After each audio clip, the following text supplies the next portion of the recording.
ये कहानी है मोना की। आइए उसकी ज़ुबानी एक कहानी सुने। ये कहानी नहीं हकीकत है, जिसे आज भी सोचूं तो पैरों तले ज़मीन निकल जाती है। अभी भी मैं ये जब बता रही हूँ तो रात का वक्त और अंधेरा मेरी जान निकाल रहा है। वो भी एक भयानक रात थी जब मैं ऑफिस से घर की ओर जा रही थी। वैसे तो मैं शाम 7 बजे तक घर पहुँच जाती थी, पर उस रात काम ज़्यादा होने की वजह से मुझे ज़्यादा देर ऑफिस में रुकना पड़ा। मैं रिक्शे में बैठी थी और यही सोच रही थी कि रात के 11 बज गए और अभी भी मैं मेरे घर से बहुत दूर हूँ।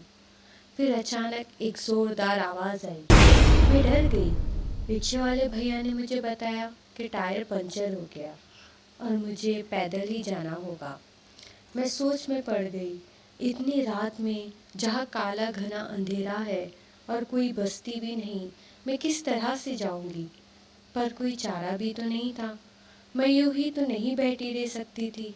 इसीलिए हिम्मत करके मैंने आगे बढ़ने का फैसला किया और आगे चलने लगी।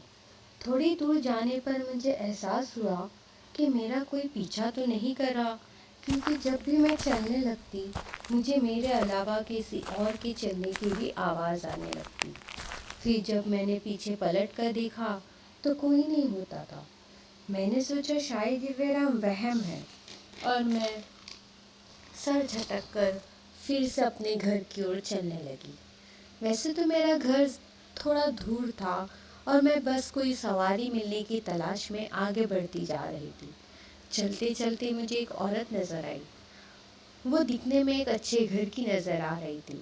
मैंने सोचा चलो अच्छा है, कोई साथी भी मिल गया इस अंधेरी रात में जिसके साथ मैं आगे बढ़ सकूं। मैंने सोचा इस औरत से बात करके उसके साथ आगे बढ़ूं। मैंने उसे आवाज़ लगाई। उसने मुड़कर मेरी ओर देखा और मुस्कुराई। मैंने उसे मेरी मुश्किल बताई और साथ चलने को कहा। इस औरत ने मुझे कहा कि वो पास ही एक बंगले में रहती है, चाहे तो आज रात उसके घर पर ही रहने का मशवरा दिया।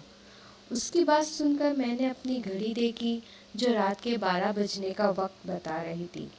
मैंने भी इसमें अपनी भलाई सोचा और उसके साथ उसके घर पर रहने का फैसला किया और उसके घर चली आई। घर भी अच्छा भला ही था, पर इस घर में कोई भी नहीं था।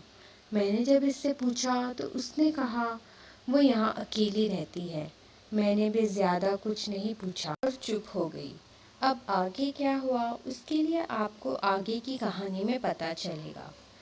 क्या मैं वहाँ रहकर सुबह अपने घर गई या फिर वो रात मेरी ज़िंदगी की सबसे भयानक रात बन गई। आगे क्या हुआ इसके लिए ज़रूर मेरा दूसरा वीडियो देखिए। जब तक के लिए बाय।